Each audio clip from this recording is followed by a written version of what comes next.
Oo, for today's video, ito na nga dumating ang order natin galing kay Plus Express. Bubuksan natin to ngayon at titingnan natin kung good ba ang aking in-order.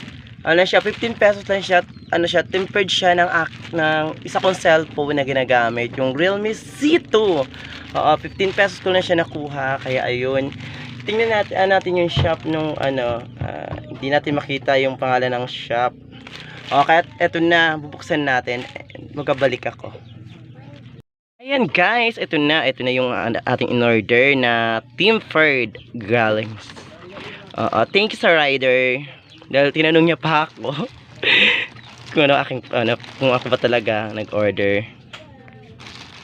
Ayan, bubuksan natin na. Ayan na, wait lang.